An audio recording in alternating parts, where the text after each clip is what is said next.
Omuyimbi amanyikiddwa nga Mudra officially yajoyininze ekibiina kya National Unity Platform.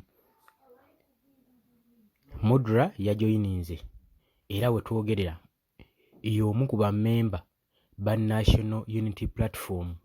Olunaku olw'eggulo bwe twabadde nga tuli mu kulonkinga wali eri Makerere Kavule, emmotoka ezabadde ziyingiddewo empya zikapyatya ezigenda okuba nga zikozesebwa exercise ya 2026 elections, nga emmotoka zino zabadde zigenda kuba nga zigabibwa mu buli division yonna yonna ewali ekitebe kya National Unity Platform, zibeere nga zikakkalabya emirimu egigenda mu maaso. Gwe mukwano gwange ali eyo ampuliriza.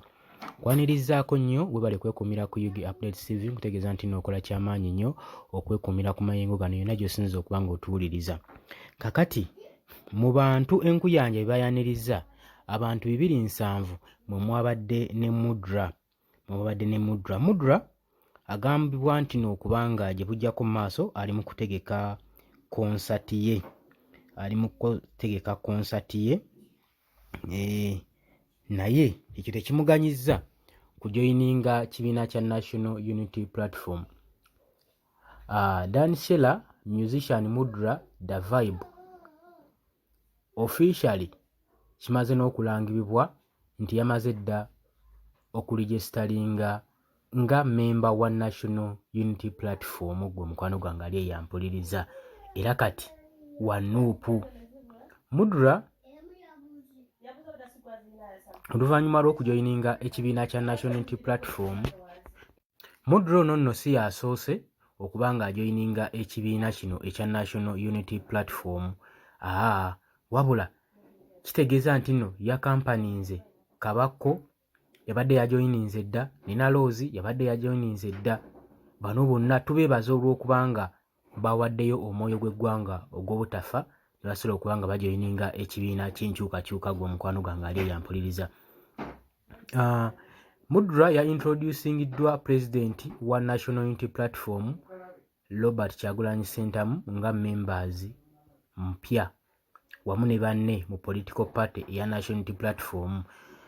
Robert Kyagulanyi Ssentamu amanyikiddwa nga Bobi Wine yagambye Mudra asigale nga ali committed nnyo ku struggle n'obutavaamu bantu ba mu ghetto abamusapootinze okuva we yatandika. Agambye ng'abaana ba ghetto bwe baakusapootinga okuva mu ntandikwa, tubavangamu. Sigala ng'oli mu struggle, sigala ng'olwanirira freedom, sigala ng'olwanirira eddembe. Temutuuka enkya ne mwefuula ne mwevaamu. Era n'atakomuko n'amugamba genda mu maaso n'okukola ekyo ky'obadde okola, ate era toyemalangamu maanyi, toggwangamu maanyi, don't give up.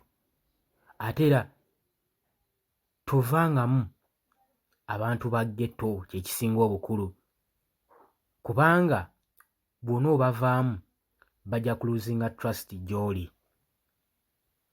Amugambye asigale ng'ali focused, ng'ali committed ku bigendererwa bye, era n'atwala okuwebaza ng'agamba officially kwaniriza mu kibiina kya National Unity Platform nga memba.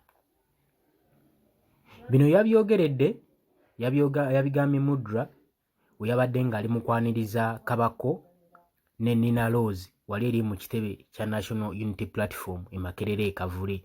Badde baaniriza ba members abapya mu kibiina. Kaakati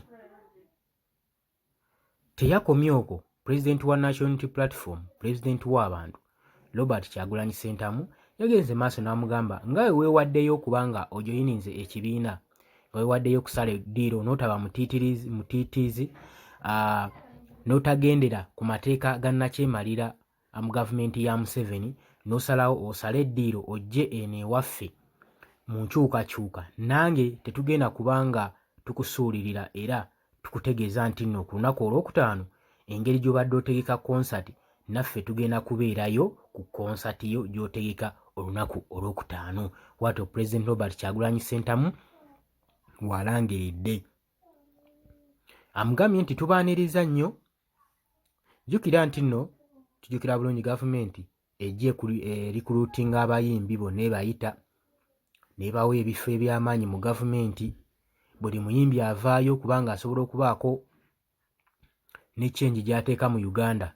Gavumenti emuyitayo mangu n'ebaako akabaasa keemuwa n'asobola okuba nga emusirisa ne basobola okuba nga babateeka mu bibiina byabwe okusobola okulaba nga bafuugaza eggwanga. Kaakati bano bwe baba beewaddeyo kyeyagalire, tebanoonyeeyo ssente, tebanoonyeeyo buyambi, wabula bajoyininze ekibiina kino lwa mwoyo gwa ggwanga. So tubeebaza, sigamba nti balina kye banoonyeeyo, tewabagabayo akabaasa mu National Unity Platform. Jjukira mu National Unity Platform tetugaba nguzi, ekyo kimanyi bulungi. Kakitegeeza bano ba mwoyo gwa nkyukakyuka era bagenzeeyo nga beeyagalidde. So Kabako, Mudra wamu ne Nina Rose tubaanirizza nnyo nnyo nnyo nnyo. Mwebale kuyingira kibiina kya nkyukakyuka. Bino byonna byabaddewo nkujjukizaamu nti oluvannyuma lw'okubanga President Robert Kyagulanyi Ssentamu oba ekibiina kironkinga emmoloka zigenda okuba nga kikozesa mu districts, mu regions, okuba nga zigenda kukakkalabya emirimu kalinga exercise ezigenda okubeera mu 2026 elections. Emmoloka zino zigenda kuba nga zikalinga activity eyo olw'okuba nga gikola emirimu mu regions. Ate emmoloka zino abadde bali mu kola distribution nga bali mu gidistributinga mu regions ez'enjawulo. Muri ago nakuwawadde dda osobola okweyongerayo ku Yugi Updates gwe yamiisinze n'oba ng'ogafuna bulungi nnyo gwe mukwano gwange ali eyo ampuliriza.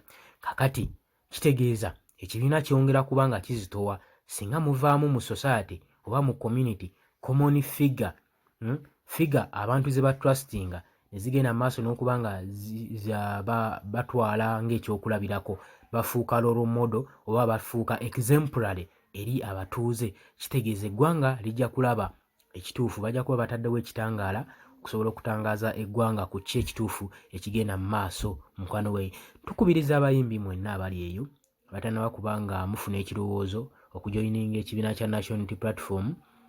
Nga President Robert Kyagulanyi Ssentamu abagambye nti nno ebifo bikyaliwo, ffe tubaaniriza mujje waka tuteekewo enkyukakyuka. Ekibiina kya bonna, kyaffe bannayuganda.